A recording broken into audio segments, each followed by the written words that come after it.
اس وقت اپوزیشن ایک پیج پہ ہے کہ جی بالکل بالکل. تو ابھی آپ کے آنے سے پہلے ہم نے سنوایا بلاول صاحب کا، انہوں نے کہا کہ شارٹ ٹرم گورنمنٹ ہو جو کہ اگلے الیکشن کے لیے راہ بنائے، اور فوری انتخابات کا بھی انہوں نے کہا. اس کا مطلب ہے کہ ایک جو تنازع تھا پی ایم ایل این اور پیپلز پارٹی کے بیچ وہ طے ہوا. یہ تنازع نہیں ہے، یہ رائے ہے، یہ ان کی رائے ہے، اس میں ابھی کوئی فیصلہ نہیں ہے. میری ذاتی رائے ہے کہ حکومت بنانے کا مقصد کوئی نہیں ہے. آپ سیدھا الیکشن میں جائیں، راہ کیا ہموار کرے گی وہ حکومت؟ آپ نے حکومت بھی ملک بھی تو چلنا ہے نا. آپ جتنے دن رہیں گے اتنے دن ہی ملک کا نقصان ہی ہوگا میری نظر میں. جو حکومت اگر بنتی ہے وہ کوئی معاملات حل کر نہیں پائے گی، معاملات اور پیچیدہ ہوتے جائیں گے، اور معاملات بہت مشکل ہیں. جو ملک کے فیصلے ہیں بڑے مشکل فیصلوں کا وقت ہے، اور جو اصلاح ہے وہ بہت زیادہ کرنی ہے.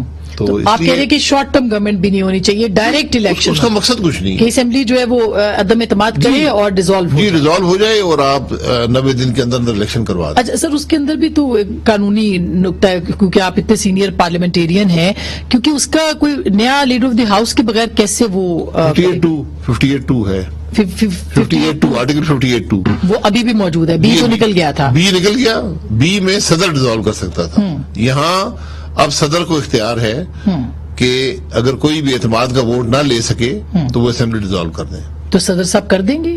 کرنا پڑے گا، اور کوئی چوائس نہیں ہے، مجبوری میں ان کو کرنا پڑے گا. جی جب کوئی بھی اعتماد کا ووٹ نہیں ہوگا تو پھر ریزالو کرنی پڑتی ہے. اور اس کے اوپر آپ تو کلیئر ہیں، یعنی as former prime minister senior سیاستدان آپ کلیئر ہیں، لیکن آپ کی پارٹی کہہ رہی ہے کہ نہیں، ہمیں پارٹی میں ہر قسم کی رائے ہوتی ہے. کم از کم میں ابھی تو اپنی رائے کا اظہار کر سکتا ہوں. تو میری رائے بڑی واضح ہے کہ حکومت کا ایک لمحہ بھی ملک پہ بھاری ہے. حکومت بنانے کا کوئی مقصد، کوئی منطق نہیں ہے. اور سر تحریک عدم اعتماد کے اوپر کیونکہ نمبرز آپ ہی نے شروع کیے تھے کہ 22 کے قریب ہمارے پاس. تحریک عدم اعتماد میں الحمدللہ نمبر انشاءاللہ پورے آپ کے پورے انشاءاللہ زیادہ ہوں گے. اور آپ کو لگتا ہے کہ پرائم منسٹر جو ہیں وہ ہونے دیں گے یہ سب کچھ؟ نہیں، وہ کیا کریں گے؟ بہت ساری خبریں ہم سن رہے ہیں، مثلا یہ کہ جو اراکین اسمبلی ہیں ان کو آنے سے منع کر دیا جائے گا پارلیمنٹ کی طرف. پارلیمنٹ کے اندر کام ہو رہا ہے اس وقت. آپ کسی کو جیل میں ڈالیں گے، کیا کر لیں گے؟